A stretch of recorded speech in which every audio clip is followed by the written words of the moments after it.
Hi friends, welcome back to Birla's பார்வை. So இன்னைக்கு வீடியோல நம்ம என்ன பார்க்க போறோம் அப்படினா Q&A செஷன்ஸ் வந்து நம்ம பிளான் பண்ணோம் அப்படினு சொல்லி நம்ம சொல்லிருந்தோம். ஏற்கனவே ஒரு எபிசோடும் நம்ம பார்த்தாச்சு. அதுல மோஸ்ட்லி நம்ம சேனலோட கான்ட்ரோவர்சியான கமெண்ட்ஸ்க்கு நம்ம ரிப்ளை பண்ணியிருந்தோம். ஸோ இன்னைக்கு Q&Aல என்ன பார்க்க போறோம் அப்படினா டிரைவிங் ரிலேட்டடாக நிறைய உங்களோட கொஸ்டின்ஸ் வந்து இருந்தது. அது போக டெக்னிக்கலாக நிறைய கொஸ்டின்ஸ் வந்து நீங்கள் கேட்டிருந்தீங்க. அந்த கமெண்ட்ஸ் எல்லாம் கலெக்டிவாக நம்ம எடுத்துட்டு அதுக்கு தான் நம்ம இப்போ ரெஸ்பாண்ட் பண்ண போகிறோம். ஸோ இன்னைக்கு நம்ம கூட இந்த எபிசோடில் ஜாயின் பண்ணியிருக்கிறது நம்ம விஜய் ப்ரோ வந்து நம்ம கூட ஜாயின் பண்ணியிருக்காரு. நம்ம கார் கன்சல்டிங் பண்ணுறோம் அப்படிங்கிறது உங்களுக்கு தெரியும். அதில் பையிங் சப்போர்ட் வந்து விஜய் தான் நமக்கு பண்ணுறாரு.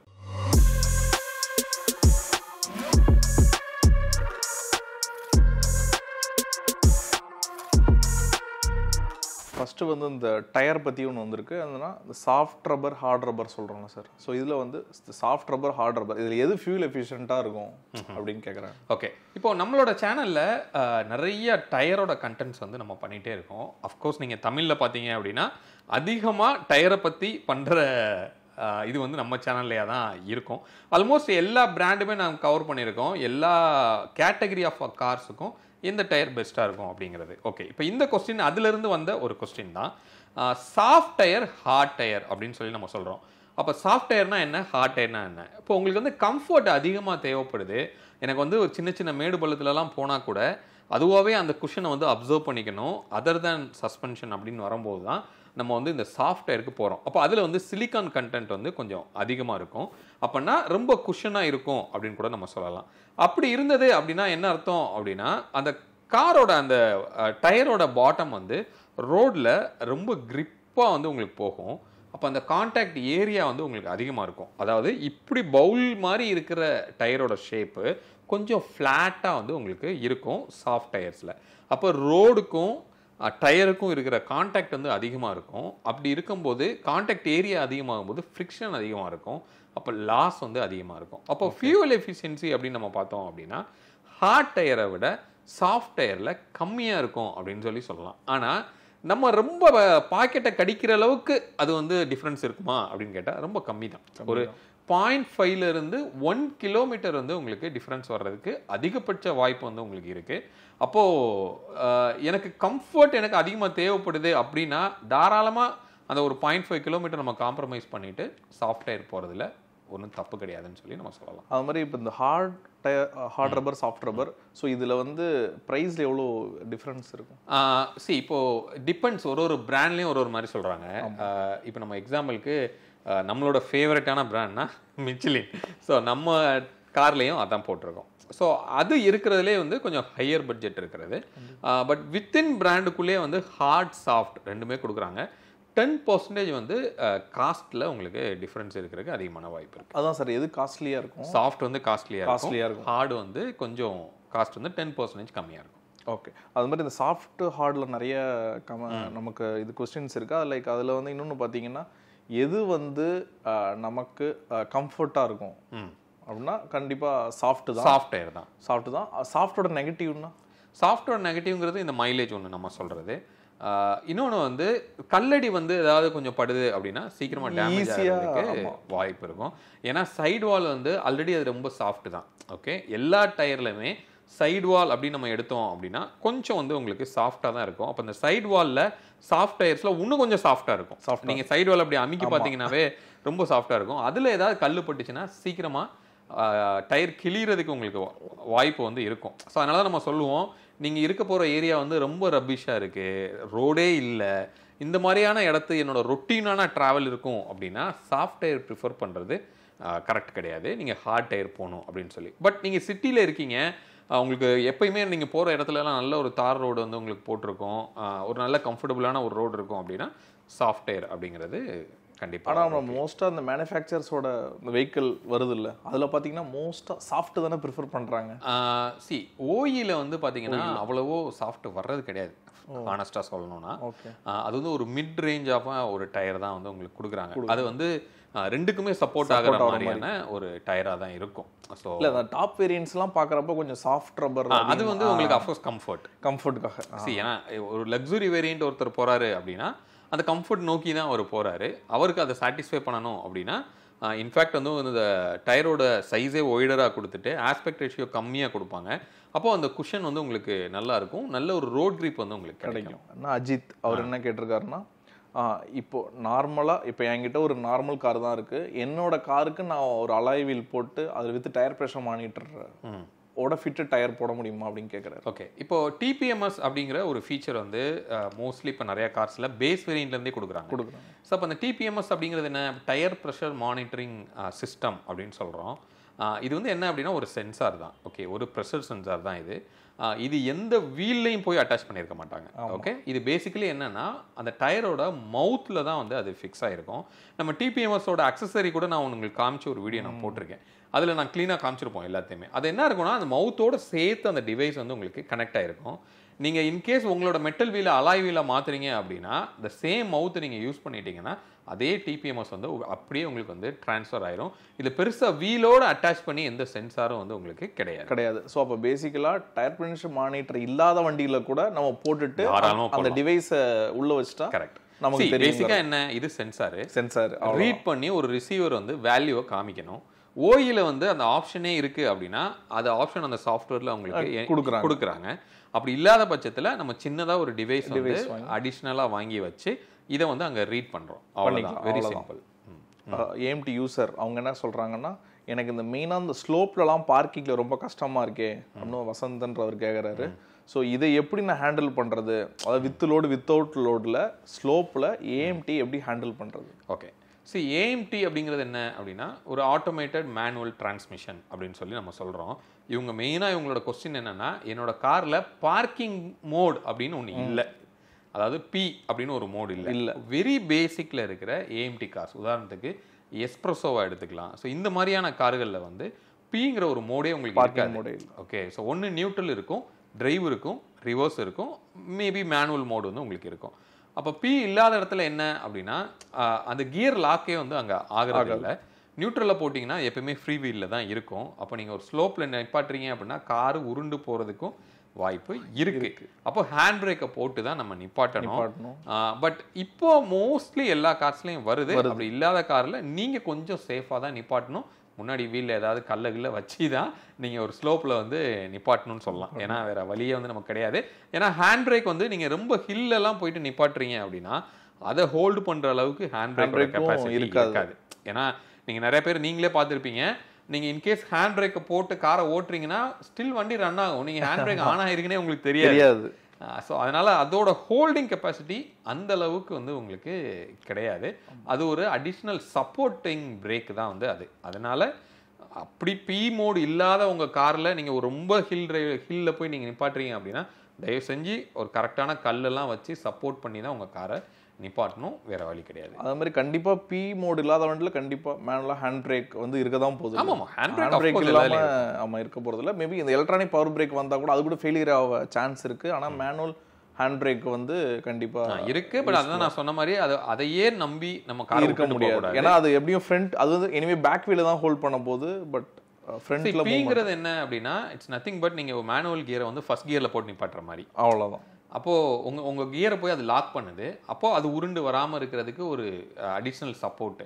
அப்போ பி இல்லை அப்படிங்கிறப்போ நீங்கள் அந்த சப்போர்ட்டை நீங்களாக தான் எக்ஸ்டர்னலாக வெளியிலேருந்து நீங்கள் கொடுக்கணும். நெக்ஸ்ட் பிரேம்குமார் என்ன கேட்குறாருன்னா, அதான் நான் ஒரு பிகினரு, எனக்கு வந்து மேனுவல் செட் ஆகுமா ஆட்டோமேட்டிக் செட் ஆகுமா, இந்த குழப்பம் நிறைய பேருக்கு இருக்கு.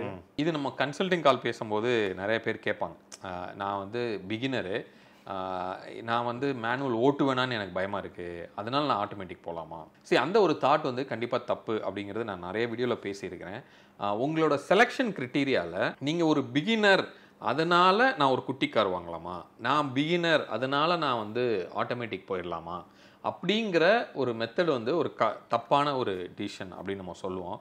ஏன்னா எந்த காராக இருந்தாலும் 10 நாளில் நீங்கள் வந்து ரொம்ப நல்லா ஓட்ட ஆரம்பிச்சிருவீங்க, அதுக்கப்புறம் நீங்கள் ஃபீல் பண்ணக்கூடாது. அப்போ மேனுவலாக ஆட்டோமேட்டிக்காக அப்படிங்கிறது உங்களோட ரெக்குவயர்மெண்ட் தான் டிசைட் பண்ணணும், உங்களோட கம்ஃபர்ட் தான் டிசைட் பண்ணணும். இன்கேஸ் நீங்கள் கார் வாங்குறீங்க, மேபி உங்கள் ஒய்ஃபும் ஓட்டுறதுக்கு வாய்ப்பு இருக்கும் அப்படின்னு நீங்கள் ஃபீல் பண்ணிங்கன்னா கண்டிப்பாக ஆட்டோமேட்டிக் போகிறது நல்லது அப்படின்னு சொல்லலாம். ஏன்னா சிட்டி டிராஃபிக்கில் அவங்க மேனுவல் கியர் போட்டு ஓட்டுறது அப்படிங்கிறது இன்னும் நிறைய பேர் வந்து ஆக்சுவலாக நம்ம கன்சல்டிங்கால ஆக்சுவலாக நிறைய பேர்கிட்ட நான் ஃபீமேல் பையர்கிட்ட பேசியிருக்கிறேன். பயங்கரமான ரொம்ப எப்படி சொல்கிறேன், ரொம்ப இன்ட்ரெஸ்டடாக பேசுவாங்க, பேஷனேட்டாக இருப்பாங்க டிரைவிங்கில். அவங்களே சொல்லுவாங்க எனக்கு மேனுவல் தான் சார் எனக்கு செட் ஆகும் அப்படின்னு. அன்லெஸ் அந்த மாதிரி கேண்டிடேட்டாக இருந்தீங்கன்னா ஓகே. பட் அதர்வைஸ் என்னோட பர்பஸ்க்காக கார் வாங்குவாங்கல்ல, நான் ஸ்கூல் ட்ராப் பண்ணணும், பக்கத்தில் கடைக்கு போகணும், ஸோ அவங்களுக்குலாம் கொஞ்சம் ஹேசல் ஃப்ரீயாக இருக்கணும் அப்படின்னா ஆட்டோமேட்டிக் போகிறது நல்லது. இல்லை அவங்களாம் ஓட்ட மாட்டாங்க, நான் மட்டும்தான் ஓட்ட போகிறேன் அப்படின்னா மேனுவல்ங்கிறது ஒரு குட் ஃபீல். ஓகே, நம்ம எல்லாருமே சின்ன பிள்ளையிலேருந்து கார் ஓட்டுறது அப்படின்னாவே அப்படி கியரை போட்டு அப்படி ஓட்டுறது தான் வந்து நம்ம சொல்லுவோம். பட் ஸ்டில் நீங்கள் ஃபஸ்ட்டு காராக வாங்குறீங்கன்னா அந்த ஃபீலை நீங்கள் உள்வாங்கிட்டீங்க அப்படின்னா அந்த கார் வாங்கும்போது அந்த ஒரு வாவ் ஃபேக்டர் இருக்கும்ல, அது டிரைவ் பண்ணும்போது கண்டிப்பாக உங்களுக்கு கிடைக்கும். பட் என்னோட பெங்களூர் மாதிரியான ஊரில் இருக்கிற டிராஃபிக்லலாம் மேனுவல் கொண்டு ஓட்டுறதுங்கிறது ரொம்ப கஷ்டமான விஷயம். அதனால் ஆட்டோமேட்டிக். ஸோ இது கம்ப்ளீட்லி உங்களோட கம்ஃபர்ட் தான் வந்து அதை டிசைட் பண்ணணும். பிகினர் அப்படிங்கிற ஒரு விஷயம் வந்து உங்களுக்கு அதை டிசைட் பண்ணக்கூடாது. ஆமாம். ஆனால் இருந்தாலும் இப்போ நம்மளோட டிரைவிங் இந்த ரெகுலேஷன் படியுமே ஒரு லைசன்ஸ் வாங்கணும்னா கண்டிப்பாக மேனுவல் வச்சு தான் இருக்கு. அது மேண்டேட்ரின்னு உங்களுக்கு தெரியுமா ப்ரோ? இப்போ மேனுவல்ல தான் நம்ம போனால் மேனுவலில் தான் இருக்கு. ஆனால் இப்போ அப்ராட்ல சில ஜெர்மன் நிறைய கண்ட்ரீஸ்ல பார்த்தீங்கன்னா ஆட்டோமேட்டிக் தனியாக வாங்கிக்கலாம். பட் இங்கே வந்து இன்னும் மேனுவல் தான், கண்டிப்பாக மேனுவலில் தான் நம்ம டெஸ்ட் பாஸ் ஆன மாதிரி இருக்கு. ஆனால் பைக்கை பொறுத்தவரை நம்ம ஸ்கூட்டர்ஸ் இருக்கு, கியர்லெஸ் இருக்கு. பட் கார்னு வர்றப்போ மேனுவல் தான். நெக்ஸ்ட் அரவிந்த்ன்றவர் கேட்டிருக்காரு, எனக்கு எப்போவுமே இந்த டிராஃபிக்லேருந்து, அதாவது இனிஷியலாக ஒரு கார் எடுக்கிறப்போ எனக்கு மூவ்மெண்ட் பிரச்சனை இல்லை, ஆனால் ஒரு டிராஃபிக் சிக்னல்லேருந்து காரை மூவ் பண்ணுறப்படி கார் ஆஃப் ஆகிடுது, இதுக்கு என்ன பண்ணுறேன்னு எனக்கு தெரில அவனு ஒரு டிப்ஸாக கேட்குறாரு. ஓகே, சரி, பிகினராக எல்லாருமே ஃபேஸ் பண்ணுற ஒரு விஷயம். எப்படி சைக்கிள் ஓட்டும் போது எல்லாருமே கீழே விழுந்துருப்பாங்க, நம்ம நேரையே உட்காந்தாலும் சைக்கிள் வந்து ஒரு மாதிரி டைரக்ஷன்லேயே போகும். அது எல்லாரும் கிராஸ் பண்ணி தான் சைக்கிள் ஓட்ட ஆரம்பிச்சிருப்போம். அதே மாதிரி தான் காரில் வந்து நீங்கள் சிக்னலில் மூவ் ஆகும்போது அஃப்கோர்ஸ் உங்களுக்கு ஸ்லோ ஸ்பீடில் நீங்கள் மூவ் பண்ணும்போது ஆஃப் ஆகும். அதுவும் மேனுவல் காரில் அது யதார்த்தம் தான். ஓகே, ஏன்னா கிளச்சில் வந்து அந்த பைட்டிங் பாயிண்ட் அப்படிங்கிறத ஒன்று நம்ம கண்டுபிடிக்கணும். அந்த பைட்டிங் பாயிண்ட் வந்ததுக்கப்புறம் தான் கார் மூவே ஆகும். ஓகே, அந்த பைட்டிங் பாயிண்ட்டை கண்டுபிடிக்கிறது தான் நிறைய பேர் ரொம்ப சேலஞ்சிங்காக இருக்கும், நிறைய பேர் கஷ்டப்படுவாங்க. அப்போ ஒரு சில ஹார்டாக இருக்கிற கிளச்சஸ்லாம் பார்த்தீங்கன்னா அதை நீங்கள் கண்டுபிடிக்கிறது ரொம்ப கஷ்டம். அப்போது நீங்கள் ஸ்லைட்டாக ரிலீஸ் பண்ணும்போதே என்ன ஆகும் அப்படின்னா உங்களையும் மீறிக்கிட்டு அந்த கிளச் உங்கள் காலை பின்னாடி தள்ளும். அப்படி தள்ளும் போது அந்த பைட்டிங் பாயிண்ட்டை கிராஸ் பண்ணிவிட்டு நீங்கள் வெளியே வந்துடுவீங்க. அப்போ உங்களுக்கு டக்குன்னு வந்து என்ன ஆகும், இன்ஜின் வந்து ஆஃப் ஆகும். அப்போ அந்த பைட்டிங் பாயிண்ட் இன்னொன்று வந்து நீங்கள் இருக்கிற ரோடோட கண்டிஷனை பொறுத்தும் இருக்குது. நீங்கள் ஒரு ஸ்லோப்பில் நிற்கிறீங்கன்னா பைட்டிங் பாயிண்ட் ரொம்ப முன்னாடி இருக்கும், ஃப்ளாட்டான ரோடில் இருக்கீங்கன்னா கொஞ்சம் உள்ளே இருக்கும். ஸோ அதை வந்து நீங்கள் கண்டுபிடிக்கணும். அது உங்களோட ப்ராக்டிஸில் தான் அது வரும். இது நான் எப்படி இம்ப்ரூவ் பண்ணிக்கிறது அப்படின்னா ப்ராக்டிஸ் மட்டும்தான். இதுக்காக நான் டிராஃபிக்குள்ளே போகாமல் இருந்துக்கிடுவேன் அப்படின்னு நீங்கள் நினச்சிங்கன்னா நீங்கள் உங்களால் காரே ஓட்ட முடியாது. திரும்பவும் நீங்கள் போகிற ரூட்டில் போய் நீங்கள் ப்ராக்டிஸ் பண்ணால் மட்டும்தான் இந்த பர்டிகுலர் இஷ்யூ வந்து நீங்கள் கிராஸ் பண்ணுவீங்க. இது எல்லா பிகினரும் கிராஸ் பண்ணுவாங்க. அதனால் உங்களுக்கு பின்னாடி வர்றவங்க உங்களை ஏதோ தப்பாக நினச்சிக்கிடுவாங்க அப்படின்னு நீங்கள் நினைக்க தேவையில்லை. அவங்களுக்கும் தெரியும் நீங்கள் ஒரு பிகினராக தான் இருப்பீங்கன்னு பின்னாடி இருந்து பார்க்கும் போதே தெரியும். அவங்க அதுக்கேற்றாப்புல டைவர்ட் பண்ணி போய்க்கிடுவாங்க. ரொம்ப டென்ஷன் ஆகி அந்த இடத்துல அதிகமாக நம்ம ஆக்சிலேட்டர் கொடுத்து ரஷ் பண்ணி ஒரு ஆக்சிடெண்ட்டில் போய் முடிகிறது அப்படிலாம் இல்லாமல் நிதானமாக திருப்பி ரீஸ்டார்ட் பண்ணி ஃபஸ்ட் கியரை போட்டு உங்கள் காரை மூவ் பண்ணி நீங்கள் போயிட்டே இருக்கலாம். அஃப்கோர்ஸ் பின்னாடி நிறைய பேர் ஹார்ன் அடிப்பாங்க, அதை பற்றி ஒரி பண்ணிக்கக்கூடாது. நீங்கள் பழகிற வரைக்கும் இப்படி தான் நம்ம பழகி ஆகணும், வேறு வழியே கிடையாது. ஏன்னா சஞ்சீவ்ன்றவருமே அதான் கேட்டிருக்காரு, நான் இப்படி சிக்னல் நின்று எனக்கு ஆஃப் ஆகிட்டு இருக்கோம், பின்னாடி இருக்கவங்க ஹார்ன் அடிச்சுட்டே இருக்காங்க, எனக்கு என்ன பண்ணுறேன்னு தெரியல, அந்த பதட்டம் வந்துடுது இல்லை. ஆமாம். ஸோ அதனால தான் எல்லோரும் என்ன கேட்குறாங்கன்னா, நான் இப்போ வீட்லேருந்து கார் ஸ்டார்ட் பண்ணுறப்ப அதே ஃபஸ்ட் கியரை போட்டு மூவ் பண்ணி போயிடுறேன், ஆனால் அந்த ஏன் சிக்னல் நின்றுட்டு கிளம்புறப்ப மட்டும் எனக்கு இது நடக்குதுன்னு தெரியல. கரெக்ட், அது பதட்டம் தான், வேற ஒன்றும் கிடையாது. அது நீங்கள் ப்ராக்டிஸ் பண்ணிங்கன்னா கண்டிப்பாக வந்துடும். நெக்ஸ்ட் குரு பிரசாத் அவர் என்ன கேட்குறாருன்னா, எனக்கு இப்போ வந்து ஆனால் நம்ம மோஸ்ட்டாக ஹைட்ராலிக் ஸ்டேரிங்லாம் இல்லை, இருந்தாலும் நான் இப்போ பிகினரு, எனக்கு பவர் ஸ்டேரிங் ஓகேவா ஹைட்ராலிக் ஸ்டேரிங் ஓகேவா? ஏன்னா அவங்க போகிற சில டிரைவிங் ஸ்கூல்ஸில் வந்து இன்னும் பழைய கார்ஸ் வச்சுருக்காங்க. ஸோ அதுவா இல்லை பவர் ஸ்டேரிங் இருக்கிறது போகலாமா? ஓகே, ஸோ இது நீங்கள் எதில் பழகினாலுமே எந்த காரும் ஓட்டலாம். ஓகே, இப்போ மேனுவல் அப்படிங்கிறது என்ன அப்படின்னா கொஞ்சம் நீங்கள் ரொட்டேட் பண்ணுறதுக்கு கஷ்டமாக இருக்கும். பேசிக்கலி உங்களுக்கு அடிஷ்னலாக எந்த சப்போர்ட்டுக்கும் அங்கே டிவைஸ் இல்லை. நீங்கள் உங்கள் வீலை ரொட்டேட் பண்ணணும் அப்படின்னா நீங்கள் தான் ரொட்டேட் பண்ணணும். இது நீங்கள் ஒரு மண்ணில் போய் இருந்தீங்கன்னா ஃப்ரீயாக இருக்கும். ஒரு கிரிப்பான ரோட்டில் போகிறீங்க அப்படின்னா திருப்புறதுக்கு ரொம்ப கஷ்டப்படுவீங்க. அப்போது அந்த டயரோட ஃப்ரிக்ஷனு அது கம்ப்ளீட்டாக உங்களோட ஸ்டேரிங்க்கு வந்து ரிஃப்ளெக்ட் ஆகும். அது வந்து மேனுவல் ஸ்டேரிங்கில் நீங்கள் கொஞ்சம் ரொம்ப கஷ்டப்பட்டு திருப்புற மாதிரி ஃபீல் பண்ணியிருப்பீங்க. பட் இது ஒரு பவர் ஸ்டேரிங் வந்துருச்சு அப்படின்னா நீங்கள் திருப்பினது வீலை நீங்கள் கம்ப்ளீட்டாக அதை ரொட்டேட் பண்ணுறதுக்கு நீங்கள் எஃபர்ட் போட போகிறது கிடையாது. அங்கே ஒரு மோட்டர் இருக்குது. அது மோட்டருக்குரிய இன்ஸ்ட்ரக்ஷன் தான் நீங்கள் ஸ்டேரிங்கில் கொடுக்குறீங்க. நீங்கள் என்ன பண்ணுறீங்க, எவ்வளோ ஆங்கிள் திருப்புறீங்களோ அதுக்கேற்றாப்புல மோட்ரு டிசைட் பண்ணணும் எவ்வளோ ரொட்டேட் ஆகி அந்த வீரிங்கை திருப்பணும் அப்படிங்கிறது. அது டிசைட் பண்ணுது. ஓகே, அப்போது ரொம்ப எஃபர்ட்லெஸ்ஸாக ஒரு ஃபிங்கரில் நீங்கள் ரொட்டேட் பண்ணுற மாதிரி இருக்கும். அஃப்கோர்ஸ் கம்ஃபர்ட்னா அது பவர் ஸ்டேரிங் தான். அதுக்காக நான் பவர் ஸ்டேரிங்கில் ஓட்டிட்டேன்னா நான் மேனுவலே ஓட்ட முடியாதா அப்படின்னு கேட்டால் கிடையாது. அதே மாதிரி மேனுவலில் ஓட்டிட்டா பவர் வந்து ஓட்டவே முடியாதா அப்படின்னு கேட்டால் கிடையாது. ஸோ ரெண்டுமே வந்து எதில் பழகுனாலும் உங்களால் எதுலேனாலும் ஓட்ட முடியும். நெக்ஸ்ட் ஹரிவிக்னேஷன்ற என்ன கேட்குறாரு, நான் அதான் டிரைவ் பண்ணிக்கிட்டு இருக்கப்போ நான் எந்த கீரில் இருக்குன்னு எப்படி கண்டுபிடிக்குது? அதாவது நான் பார்க்காம எந்த கீரில் இருக்குன்றதை கேட்குறேன், பார்த்தா ஆட்ஸை தெரிஞ்சிடும். ஸோ இது எக்ஸ்பீரியன்ஸ் டிரைவர் ரொம்ப ஈஸியாக கண்டுபிடிச்சிருவாங்க. என்னென்னா நீங்கள் ரோட்டில் நீங்கள் பார்த்தீங்கன்னா நிறைய பேர் வந்து கியர் நாப்லேயே கை வச்சுருப்பாங்க. எந்த விதமான இதுவுமே இல்லாமல் கரெக்டாக கியரை மாற்றி போயிட்டே இருப்பாங்க. இதில் 5th இருக்கோமா 3ல் இருக்கோமா, இது இந்த கன்ஃபியூஷன் அதில் தான் வரும். நம்ம 3rd இருக்கோமா 5th இருக்கோமா, ஏன்னா ரெண்டுமே டாப்பில் இருக்குது இல்லையா? ஸோ அந்த டவுட் வந்து வரும். இது வந்து பை ப்ராக்டிஸில் வர்றது தான். நீங்கள் கையை வச்சுருக்கும் போதே ஒரு ஃபீல் உங்களுக்கு கிடைக்கும். இன்னொன்று, நீங்கள் எந்த அளவுக்கு இன்ஜினோட கனெக்ட் ஆகுறீங்க அப்படிங்கிற ஒரு விஷயம் இருக்குது. நீங்கள் அந்த பெடல்லே நீங்கள் நல்லா ஃபீல் பண்ண முடியும். பேசிக்கலி இன்ஜினோட நம்ம இன்ட்ராக்ட் பண்ணணும் அப்படின்னு சொல்லுவோம். ஸோ அது எந்த அளவுக்கு லேபர் ஆகுது அதை வச்சு அந்த கியரை கண்டுபிடிக்கலாம். நீங்கள் ஸ்லோவாக போயிட்டு இருக்கும்போது 5th கியரில் இருந்தீங்கன்னா அந்த இன்ஜின் நல்லா லேபர் ஆகுறது நமக்கு தெரியும். அதுவும் தெரியும். நம்ம அதே மாதிரி 3rd கியரில் 80-90ல் போனாலும் தெரியும்.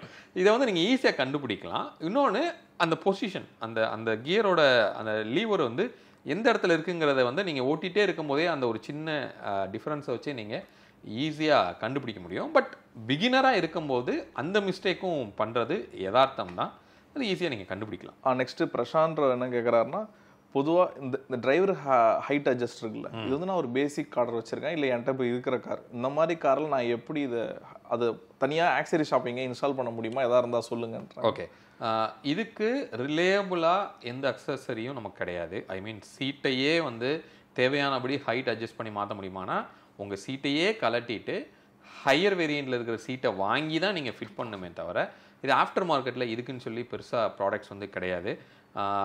என்ன ஒரு குஷன் வச்சு நீங்கள் ஹைட்டை இன்க்ரீஸ் பண்ணலாம், இந்த மாதிரி தான் பண்ண முடியுமே தவிர மிச்சப்படி சீட்டை வந்து ஃபிசிக்கலாக எந்த மாடிஃபிகேஷன் பண்ண முடியாது. அப்படி யாராவது பண்ணித்தரேன்னு சொன்னாலுமே அது ப்ராப்பரான ஒரு சொல்யூஷனாக வந்து உங்களுக்கு இருக்காது. நெக்ஸ்ட் ஜெயசுகன்றவர் என்ன கேட்குறாருன்னா, அதான் பட்ஜெட் 10 lakhs, இதில் வந்து என்ன நெக்ஸான் வாங்கலாமா, பஞ்ச் வாங்கலாமா, 3X வாங்கலாமா, ஸ்விஃப்ட் வாங்கலாம், அதாவது எல்லா செக்மெண்ட்டையும் உள்ளே போட்டார். 10 lakhsல வந்து ஒரு micro SUV, compact SUV, hatchback எல்லாத்தையும் இருக்கிறாரு. ஸோ இவருக்கு நம்ம காமனாக எப்படி சொல்லலாம்? Okay fine. இப்போது நம்ம கார் கன்சல்ட்டிங்கில் வந்து ஆக்சுவலி ஒரு ஃபார்ம் ஒன்று கொடுப்போம். அந்த ஃபார்மில் வந்து உங்கள் மைண்டில் என்ன கார் இருக்குன்னு நீங்கள் சொல்லுங்கள் அப்படின்னு சொல்லி அதில் இருக்கும். அவங்க வந்து ஒரு லிஸ்ட்டு கொடுப்பாங்க. மோஸ்ட் ஆஃப் த பீப்புள் என்ன பண்ணுவாங்கன்னா, இந்த மாதிரி மிக்சடான இதை போட்டு தான் வருவாங்க. அப்போ நமக்கு அதுலேருந்து நம்ம என்ன அண்டர்ஸ்டாண்ட் பண்ணிக்கலாம் அப்படின்னா, அவங்களோட ரெக்குவயர்மெண்ட்லேயே வந்து அவங்களுக்கு டவுட் இருக்குது. அதாவது நம்ம காரு எதுக்காக வாங்குகிறோம், என்ன பர்பஸ்க்காக யூஸ் பண்ண போகிறோம் அப்படிங்கிறதுலையே அவங்களுக்கு வந்து ஒரு டவுட் இருக்குது. அப்படிங்கிறது நம்ம அதை பார்த்தோன்னே நம்ம கண்டுபிடிக்கலாம். அப்போ நம்ம ரொம்ப ஸ்க்ராட்சில் இருந்து நம்ம கொஸ்டின்ஸ் வந்து நம்ம ஸ்டார்ட் பண்ணணும். ரைட் ஃப்ரம் நீங்கள் என்ன மாதிரி ரூட்டில் போவீங்க, என்ன பண்ணுவீங்க, எவ்வளோ ஓட்டுவீங்க, உங்கள் பர்பஸ் எப்படி, இந்த மாதிரி நிறையா கொஸ்டின்ஸ் நம்ம கேட்போம். அப்போ அதோட டியூரேஷனே பார்த்திங்கன்னா அதிகமாக போயிடும். ஸோ இந்த மாதிரி மிக்சடாக நம்ம போகிறதுக்கு காரணம் என்னென்னா, நான் சொன்ன மாதிரி அந்த ரெக்குவயர்மெண்ட் அண்டர்ஸ்டாண்ட் பண்ணுறது. இப்போது எஸ்யூவியா செடானா, இப்போ நிறைய பேர் என்ன பண்ணுவாங்க, இதையும் உள்ளே போடுவாங்க. அந்த காம்பேக்ட் செடான் இருக்குல்ல, அதையும் உள்ள வந்து ஆரா, அமேஸு, பஞ்சு, மேக்னைட்டு, 3XO, அப்போ எல்லா ஆப்ஷனையும் பேசிக்காக என்னென்னா அந்த 10 லட்சத்துக்கு கீழே அத்தனையுமே போட்டுட்டு இதில் எனக்கு எது சூட் ஆகும் அப்படிம்பாங்க. அப்போது நம்ம செக்மெண்ட் வந்து நம்ம ஃபைனலைஸ் பண்ணணும். நீங்கள் உங்களோட பையிங் ப்ராசஸே அப்படி தான் இருக்கணும். ஓகே, ஒரு செக்மெண்ட்லேயும் ப்ரோஸ் இருக்குது, கான்ஸ் இருக்குது. இப்போ நம்ம எஸ்யூவின்னு எடுத்துட்டோம் அப்படின்னா ஹைட் அதிகமாக இருக்கும், அப்போ பாடி ரோல் அதிகமாக இருக்கும். அப்போ நீங்கள் லாங் டிரைவ் நம்ம வந்து போகிறோம் அப்படின்னா ஒரு 500-700 கிலோமீட்டர்ஸ் நம்ம போகிறோன்னா கொஞ்சம் சீக்கிரமாக டயர்ட் ஆகும். இல்லை உங்கள் ஃபேமிலியில் யாருக்காவது வந்து இந்த ட்ராவல் ஆன்சைட்டி இருக்குது. ஒரு சில பேர் வந்து காரில் போனாவே வாமிட், அவங்கெல்லாம் எஸ்யூவியில் போனாங்கன்னா அதிகமாக. அப்போது உங்கள் ஃபேமிலியில் அப்படி யாராவது இருக்காங்கன்னா நீங்கள் எஸ்யூவி போகக்கூடாது.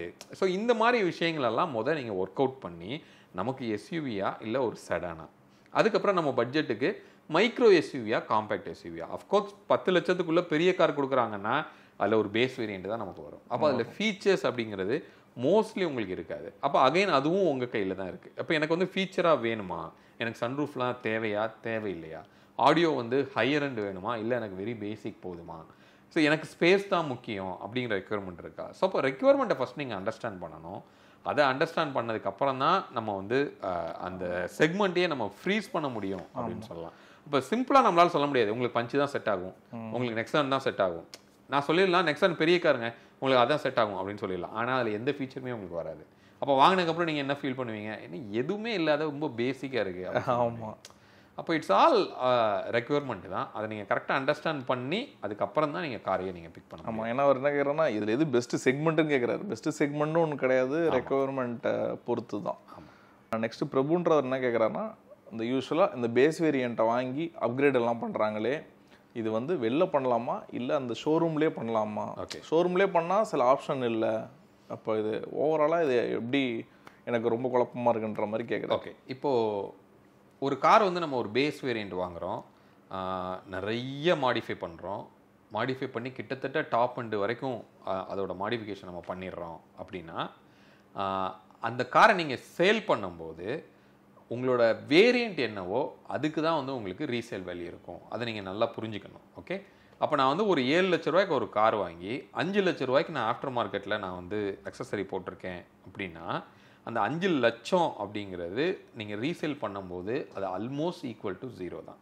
ஓகே, யாருமே அந்த அக்சஸரிக்கு ஒரு ரேட்டை போட்டு உங்களுக்கு வாங்க மாட்டாங்க. அவங்க என்ன சொல்லிடுவாங்க, வேணும்னா நீங்கள் கழட்டி எடுத்துக்கோங்க அப்படின்னு சொல்லிடுவாங்க.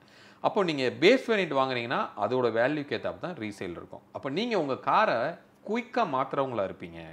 3 வருஷம்குள்ளே நான் வேறு கார் மாற்றிடுவேன் அப்படின்னு நீங்கள் இருந்தீங்கன்னா, அந்த நீங்கள் செலவு பண்ண அந்த ஆஃப்டர் மார்க்கெட்டோட வேல்யூ உங்களால் எடுக்கவே முடியாது. இதே நான் 10 வருஷம் வச்சுருப்பேன், 15 வருஷம் வச்சுருப்பேன் அப்படின்னா நீங்கள் ஆஃப்டர் மார்க்கெட்டில் போடுறது ஆல்மோஸ்ட் நீங்கள் யூட்டிலைஸ் பண்ணிடுவீங்க.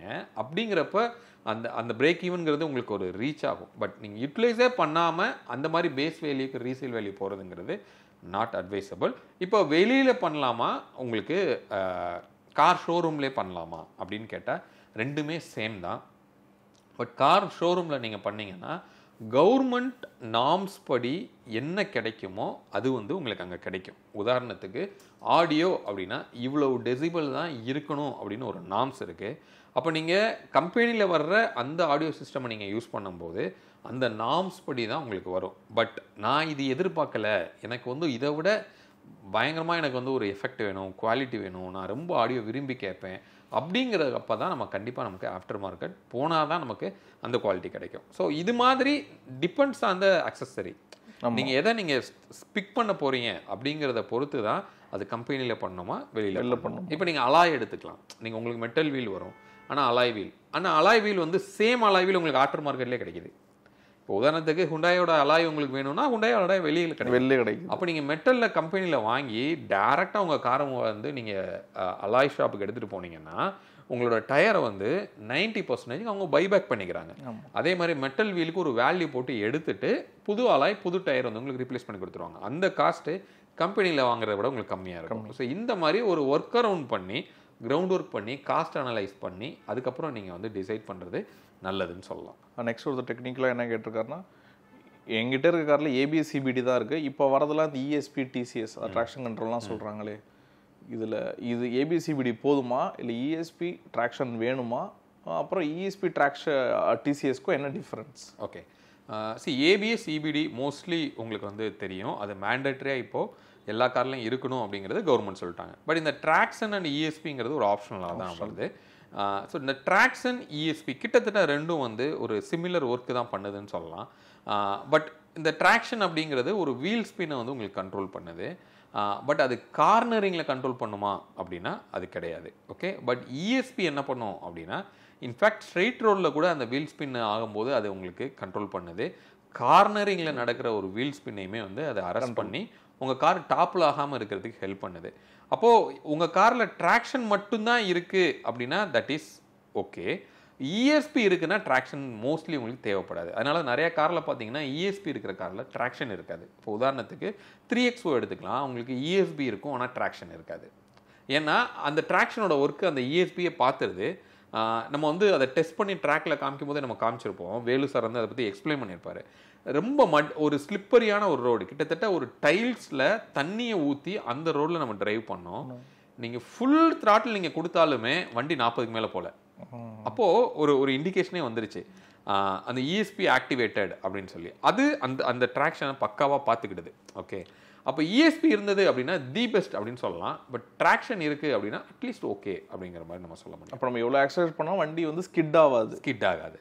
முகமது அப்படின்றவர் என்ன கேட்குறாருன்னா, என் வெஹிக்கிள் வந்து கிரவுண்ட் கிளியரன்ஸே ரொம்ப கம்மியாக இருக்குது, ஏதாவது டயர் போட்டால் எனக்கு கிரவுண்ட் கிளியரன்ஸ் எக்ஸ்ட்ரா கிடைக்குமா அப்படின்னா எந்த மாதிரி டயர் போடலாம், எந்த சைஸ் போடலாம்? ஓகே, இன்கேஸ் நீங்கள் கம்பெனி சொன்ன டயர் தான் யூஸ் பண்ணுறீங்க, அந்த ஓயில வந்த சைஸ் தான் யூஸ் பண்ணுறீங்கன்னா அதுக்கு மேலே கண்டிப்பாக இன்க்ரீஸ் பண்ண முடியாது. ஏன் சொல்கிறேன் அப்படின்னா அந்த டயரோட ஹைட்டு, அந்த சைடு வாலோட ஹைட்டை வச்சு தான் கிரவுண்ட் கிளியரன்ஸ் வந்து இன்க்ரீஸ் ஆகுதா ரெடியூஸ் ஆகுதா அப்படிங்கிறது இருக்கும். நீங்கள் இன்கேஸ் நடுவில் டயரை நான் ஒயிட் பண்ணுறேன்னு சொல்லி சைஸை இன்க்ரீஸ் பண்ணியிருந்தீங்க அப்படின்னா அந்த ஆஸ்பெக்ட் ரேஷியோ அந்த ஹைட் கம்மியாக இருக்கும். அப்போது ஆட்டோமேட்டிக்காக உங்கள் கிரவுண்ட் கிளியரன்ஸ் கம்மியாக இருக்கும். ஸோ அந்த நேரத்தில் நீங்கள் மறுபடியும் ஓய்க்கு போனீங்கன்னா உங்களுக்கு ப்ராப்பரான ஒரு கிரவுண்ட் கிளியரன்ஸ் கிடைக்கும். பட் அதுக்கும் மேலே உங்களுக்கு தேவைப்படுது அப்படின்னா அந்த வீல் பஃபர் நம்ம சொல்லுவோம். இன்ஃபேக்ட் அந்த கார் ஸ்டெபிலைசர் ப்ரோ பற்றி நம்ம ஒரு வீடியோஸ்லாம் நிறையா பண்ணியிருக்கிறோம், நம்ம கார்லேயே கூட அது போட்டிருக்கிறோம். அப்போ ஸ்ப்ரிங்க்கு நடுவில் அந்த பஃபர் போகும்போது கிரவுண்ட் கிளியரன்ஸ் வந்து உங்களுக்கு இன்க்ரீஸ் ஆகுது. அந்த மாதிரி ஒரு அக்சஸரியாக போய் தான் நம்மளால் பண்ண முடியுமே தவிர டயரை வச்சு நம்மளால் கிரவுண்ட் கிளியரன்ஸை இன்க்ரீஸ் பண்ண முடியாது. சப்போஸ் ஆஸ்பெக்ட் ஹைட் அதிகமாக போட்டால் ஆனால் அது வந்து வீல் ஆர்ச்சில் இடிக்கும். இல்லை, அதிகமாக போடுறீங்கன்னா விட்டு ரொம்ப நேரோ ஆயிடும். அப்போ உங்களுக்கு என்ன ஆகும், பெர்ஃபார்மன்ஸ் ரொம்ப அடியாகும். இப்போ உதாரணத்துக்கு ஒரு கிட்டத்தட்ட ஒரு 158 mm விட்டு இருக்கிற இடத்துல போய் நீங்கள் 120 mm போட்டிங்கன்னா என்ன ஆகும்? ஸோ பெர்ஃபார்மன்ஸ் ஆப்வியஸாக வந்து உங்களுக்கு மாறிடும். உங்களுக்கு ஸ்லிப்பரியாக இருக்கும். அது ப்ராப்பரான ஒரு டிரைவிங் ஃபீலே வந்து உங்களுக்கு இல்லை. அவர் வந்து அதான் மீன் பண்ணுறாரு, ஹைட்டு போட்டால் அப்படி போட முடியாது. ஜோசப்ன்ற என்ன கேட்குறாருன்னா, இந்த ஆட்டோமேட்டிக் கியர் பாக்ஸ் இருக்குல்ல, அதாவது டிசிடி, ஏஎம்டி, ஏடி, அப்புறம் சிவிடி, இதில் எது வந்து நமக்கு ரிலையபிளாக இருக்கும் அப்படின்னு கேட்குறேன். ஓகே, இப்போ மேனுவல் கியர் பாக்ஸ் அப்படின்னு நம்ம எடுத்துட்டோம்னா மேனுவல் அவ்வளோதான், ஒரே கியர் பாக்ஸ் தான். பட் ஆட்டோமேட்டிக்னு வரும்போது பட்ஜெட் வைஸ் வந்து என்ன ஆகுதுன்னா டெக்னாலஜிஸ் வந்து நிறையா வச்சுருக்காங்க. உதாரணத்துக்கு ரொம்ப பேசிக்கான ஏஎம்டிங்கிறது மேனுவல் தான். பட் நம்ம காலில் அமுக்கிறத வந்து ஒரு பிஸ்டனை வச்சு அவங்க அமுக்கி ஒரு ஆட்டோமேட்டட் மேனுவல் டிரான்ஸ்மிஷன் அப்படின்னு சொல்லி கொடுக்குறாங்க. ஏஎம்டி இருக்குது, சிவிடி இருக்குது, ஹுண்டாயில் வந்தீங்கன்னா ஐவிடி அப்படின்னு சொல்லுவாங்க. அப்புறம் ஐஎம்டின்னு சொல்லி கியாவில் வந்து உங்களுக்கு இருக்குது. அதுக்கப்புறம் வந்து ஏடி இருக்குது, டிசிடி இருக்குது. ஸோ இவ்வளோ டெக்னாலஜிஸ் வந்து உங்களுக்கு இருக்குது. இப்போ இதில் எது ரிலேயபிளாக இருக்கும் அப்படின்னு கேட்டிங்கன்னா எல்லாமே ரிலேயபிள் தான், நம்ம எந்த மாதிரி யூஸ் பண்ணுறோம் அப்படிங்கிறத பொறுத்து இருக்குது. பட் ஸ்டில் ஏடிங்கிறது ரிலேயபிள். ஓகே, ஆட்டோமேட்டிக் பொறுத்து. ஆமாம், டார்க் கன்வெர்ட்டர் அப்படின்னு சொல்கிறோம் இல்லையா, அது வந்து மோர் ரிலேயபிள் அப்படின்னு சொல்லலாம். ஏன்னா பல வருஷமாக டீசல் கார்ஸில் யூஸ் பண்ணிகிட்டு இருக்கிற ஒரு டெக்னாலஜி. ஸோ அதனால் ஏடி நம்ம ஃபஸ்ட்டு சொல்லலாம். அதுக்கப்புறம் வந்து ஏஎம்டி சொல்லலாம். ஓகே, ஏஎம்டி சீப்பும் கூட ஆனால் கூட ஆக்சுவலாக கரெக்ட். ஸோ சிவிடி அப்படிங்கிறத அடுத்து சொல்லலாம். ஸோ சிவிடி ஏன் நான் மூணாவதாக சொல்கிறேன்னா உள்ளே வந்து அந்த பெல்ட் ஒன்று இருக்கும். ஸோ அந்த பெல்ட் வந்து இன்கேஸ் நாளடைவில் வந்து வீக் ஆகுது அப்படின்னா ஸ்லிப் ஆகும். அதனால உங்களுக்கு நிறைய லாஸ் இருக்கும். ஸோ அப்போ அந்த பெல்ட்டை வந்து நீங்கள் மாற்ற வேண்டிய சூழ்நிலை இருக்கும். இது எல்லாத்தையும் நம்ம ஓப்பன் பண்ணி வச்சு நம்ம ஒரு வீடியோவில் கூட காமிச்சிருக்கிறோம், ஒரு ஆட்டோமேட்டிக் கியர் பாக்ஸ் சர்வீஸ் பண்ணுற இடத்துல போயிட்டு. ஸோ அடுத்தது சிவிடிங்கிறது நம்ம லாஸ்ட்டாக சொல்லுவோம். ஏன் அப்படின்னா அது ரொம்ப கேர்ஃபுல்லாக யூஸ் பண்ணணும். அந்த டிசிடி இருக்கிற கார்ஸை நம்ம சரியாக மெயின்டைன் பண்ணல அப்படின்னா அது சீக்கிரம் ஃபெயிலியர் ஆகிற வாய்ப்பு இருக்குது. அது ஃபெயிலியர் ஆயிடுச்சு அப்படின்னா அது ரீப்ளேஸ்மெண்ட் காஸ்ட் வந்து ரொம்ப எக்ஸ்பென்சிவ். சர்வீஸ் பண்ணுறது அப்படிங்கிறதுமே வந்து கொஞ்சம் எக்ஸ்பென்சிவ் தான். ஓகே, அதை ப்ராப்பராக எப்படி யூஸ் பண்ணணுமோ அப்படி யூஸ் பண்ணணும். இப்போ உதாரணத்துக்கு டிசிடி வந்து அதிகமாக எந்த ஏரியாவில் உங்களுக்கு ஃபெயிலியர் ஆகும்னா நீங்கள் கேரளாவில் அதிகமாக டிசிடி ஃபெயிலியர் ஆகும். இன்னொன்று வந்து ரொம்ப அதிகமாக ஹீட் இருக்கிற இடத்துலையும் ஃபெயிலியர் ஆகும். ஏன்னா நம்ம இந்தியாவில் இருக்கிற டிசிடி எல்லாமே வந்து ட்ரை கிளச்சு தான். ஓகே, அப்போ என்ன ஆகும்னா சூடாகும்போது ஸ்லிப் ஆகும் கிளச்சஸ்ஸு. அப்போ அதுலேருந்து வர்ற சின்ன சின்ன பர்ரு வந்து என்ன ஆகுது அப்படின்னா அந்த எலக்ட்ரோ மெக்கானிக்கல் டிவைஸ்னு ஒன்று இருக்குது. ஆக்சுவலாக அதுக்குள்ளே போயிட்டு அந்த சிப்பை வந்து ஃபெயிலியர் பண்ணுது. அதுதான் ஃபேக்ட் அப்படின்னு நம்ம சொல்லலாம். அப்போது நீங்கள் அந்த ஸ்லிப்பாக விடாமல் நீங்கள் யூஸ் பண்ணோம் அப்படின்னா இந்த மாதிரி இடத்துல மேனுவல் மோடில் போட்டு நீங்கள் காரை ட்ரைவ் பண்ணீங்க, ஒரு ஹில் ட்ரைவில் பண்ணுறீங்கன்னா அந்த ஸ்லிப்லேருந்து நீங்கள் அவாய்ட் பண்ணலாம். இன்னொன்று ரொம்ப பம்பர் டு பம்பர் டிராஃபிக் இருக்குது அப்படின்னா அதுலேயும் நீங்கள் மேனுவல் மோடை போட்டு நீங்கள் யூஸ் பண்ணும்போது கொஞ்சம் அந்த கிளச்சு ஸ்லிப் ஆகிறத உங்களால் அவாய்ட் பண்ண முடியும். இந்த மாதிரி ஒரு கேர் எடுத்து அந்த கியர் பாக்ஸை யூஸ் பண்ணிங்கன்னா அதுக்கும் லைஃப் நல்லா தான் வரும். ஆனால் பெர்ஃபார்மர் அப்படின்னு சொல்லணும்னா கண்டிப்பாக டிசிடியை வந்து நம்மளால் சொல்ல முடியும். அப்போ நீங்கள் அந்த கேரளான்னு ஸ்பெசிஃபிக் பண்ணுறது அவங்க ஹில் ஸ்டேஷன் ஏரியாங்கிறனாலயா? இல்லை. ஸோ ஆமாம், கரெக்டு. அது வந்து அந்த ஸ்லோப்பான ஒரு ரோடாக இருக்கும்போது தான் உங்களுக்கு வந்து அந்த ஸ்லிப் ஆகிற பிரச்சனை வந்து இருக்கும். பட் என்னோட யூஷுவலான டிரைவே அப்படி தான்னா நீங்கள் டிசிடி அவாய்ட் பண்ணுறது நல்லது. பட் நான் அக்கேஷ்னலாக மேலே இருப்பேன், மோஸ்ட்லி நான் கிரவுண்டில் இருப்பேன் அப்படின்னா நீங்கள் அப்போ மட்டும் நீங்கள் வந்து மேனுவல் மோடில் போட்டு யூஸ் பண்ணிக்கிட்டீங்கன்னா அதை வந்து மற்றபடி ஹில் ஸ்டேஷன்லேயே இருக்கேன் எனக்கு ஒரு ஆட்டோமேட்டிக் அப்படின்னா எந்த கியர் பாக்ஸ் நம்ம ஏடி கண்டிப்பாக ஆப்ஷன். ஆமாம், ஏன்னா டார்க் கண்டிப்பாக நல்ல ஒரு பெட்டராக இருக்கும். ரொம்ப பெப்பியாக நீங்கள் ஹில் ஸ்டேஷனில் டிரைவ் பண்ண முடியும் ஆக்சுவலி.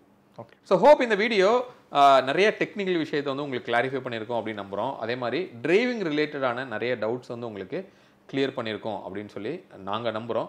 மீண்டும் அடுத்து வேற ஒரு வீடியோவில் உங்களை வந்து நாங்கள் சந்திக்கிறோம். அது வரைக்கும் உங்களிடமிருந்து விடைபெறுவது உங்கள் பிர்லா விஜய். பாய்.